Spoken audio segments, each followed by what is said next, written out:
Good morning. My name is Brandon and I'm an alcoholic and addict in recovery. Today I'm going to talk about relapse prevention planning and how it expands on the 12 steps of Alcoholics Anonymous. This is all detailed in Staying Sober, a guide for relapse prevention by Gorski and Miller. So I'll read what they say and then I'm just going to highlight a few of the steps. I'm not going to talk about them all and talk about some of the things that really stood out to me when I read this morning. So the authors say AA tells us that recovery is possible by following 12 basic steps. Relapse prevention planning builds on these steps. Relapse prevention planning suggests that there are pathways to successful recovery and pathways to relapse. The pathway to successful recovery can be described in a developmental model of recovery. The pathways to relapse can be described in terms of partial recovery and the phases and warning signs of relapse. AA tells us that some people seem to be constitutionally incapable of recovery. Relapse prevention planning tells us that by studying these people and determining what is happening to them physically, psychologically, socially, and spiritually, we can figure out what needs to happen in order for them to become constitutionally capable of recovery.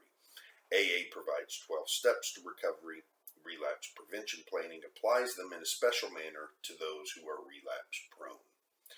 So what is this special manner that relapse prevention planning applies the 12 steps? How does it expand on that? This is detailed very specifically in the book. I'd highly suggest people take a look at this because it offers a slightly different perspective on some of the 12 steps. I'm going to hit on some of the highlights, some of the things that stood out to me.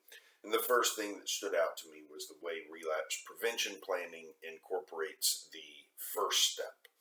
So the authors state, the first step tells us to admit that we are powerless over alcohol, that our lives have become unmanageable. Relapse prevention planning teaches that we are not only powerless over alcohol, but also over long-term withdrawal symptoms that follow us into recovery. Relapse prevention planning also describes unmanageable living with the concept of behavioral consumption.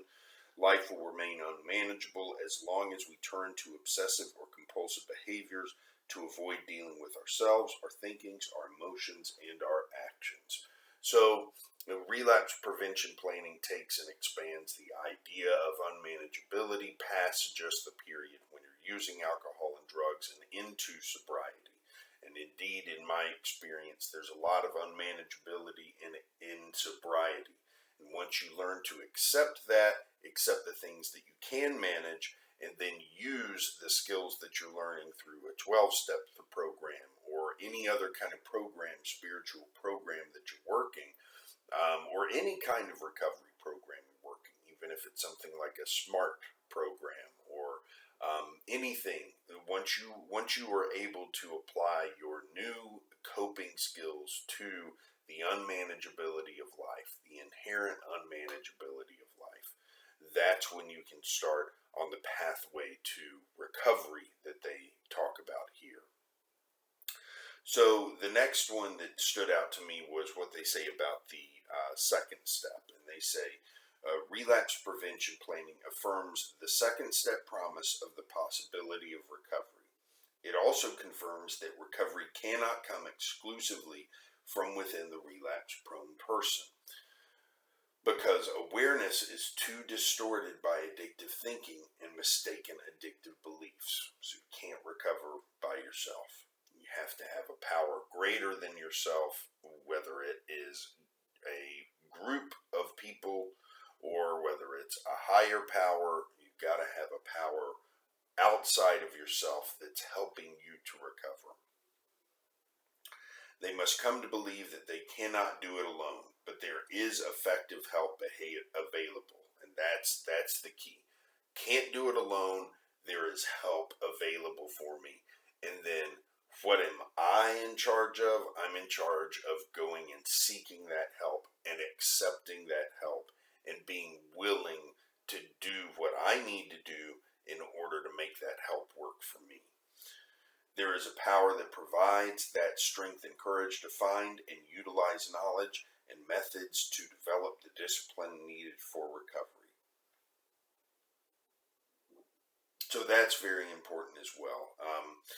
We have to understand that there is power available. It's whether it's higher power, whether it's the group, there is help and power available for us if we're willing to go and look for it.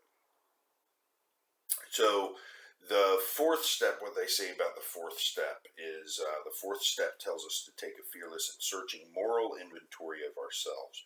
Relapse prevention planning suggests a specialized inventory based on the symptoms of post-acute withdrawal, the symptoms of partial recovery, and the warning signs of relapse that indicate that PA is out of control. This specialized inventory focuses on evaluating your own pattern of relapse. And this is, in general, an expansion on the idea that we need to get to know ourselves better. You know, a lot of our time in active addiction was spent not really learning a lot about ourselves, and instead just going with our own selfish thoughts and ideas and motivations and things that we wanted to do. And it's hard to learn much about yourself when you're not really sitting down and taking time to examine what are the things you need to work on, where are the places in your life that you need to do something differently. And when you're spending a lot of time trying to come up with reasons that sound legitimate to do the things that you're doing that you know probably aren't the right things to do, instead of just trying to do the right thing. So the inventory is extremely important, and in relapse prevention planning expands outside of just your typical moral inventory and into a more behavioral inventory, so that you can identify some of the warning signs that might lead to relapse.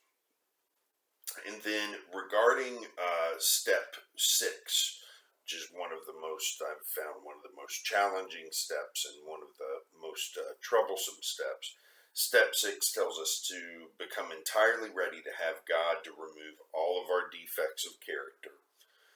And in relapse prevention planning, they break the character defects down into 3 categories. And the categories are symptoms of neurological damage, post-acute withdrawal symptoms caused by chronic addictive use.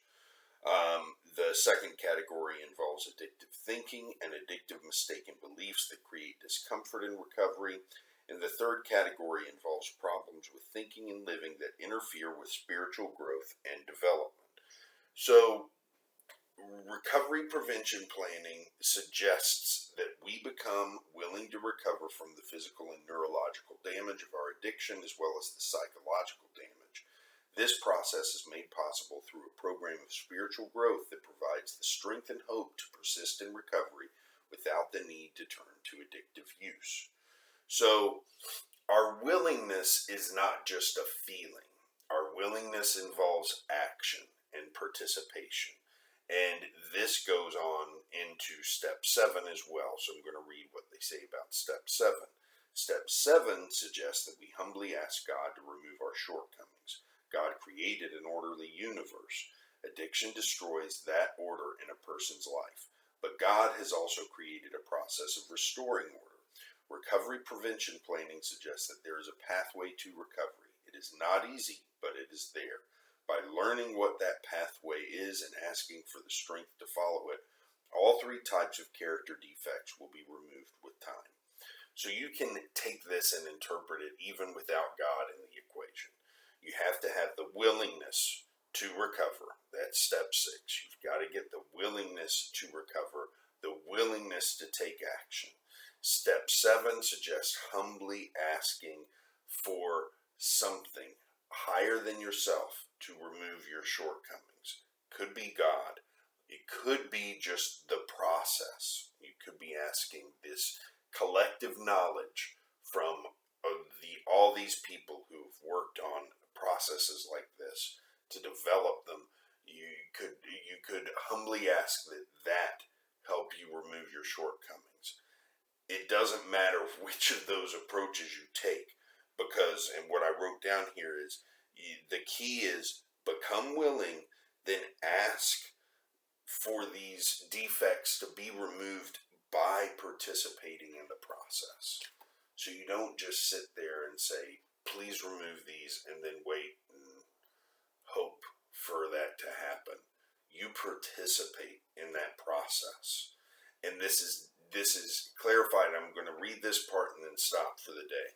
They give, this is a classic AA example that is really important when thinking about willingness to accept help and participate in that help.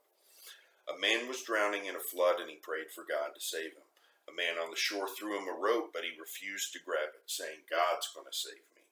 He was swept from the shore and a boat pulled up near him and someone threw him a life preserver.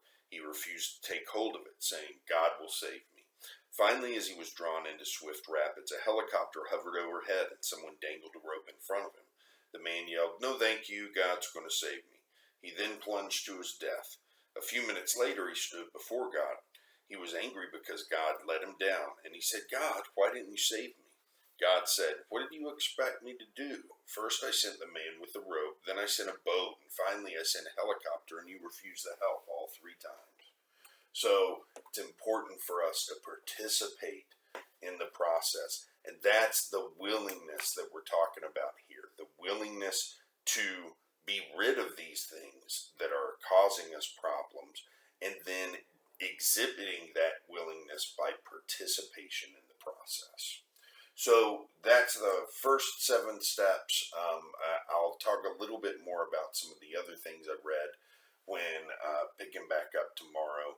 But I really like this section. It puts in perspective how relapse prevention planning can expand on the 12 steps in a way that brings them into a practical, action-based plan that can be used by anybody in recovery to try to keep them on the path to long-term sobriety.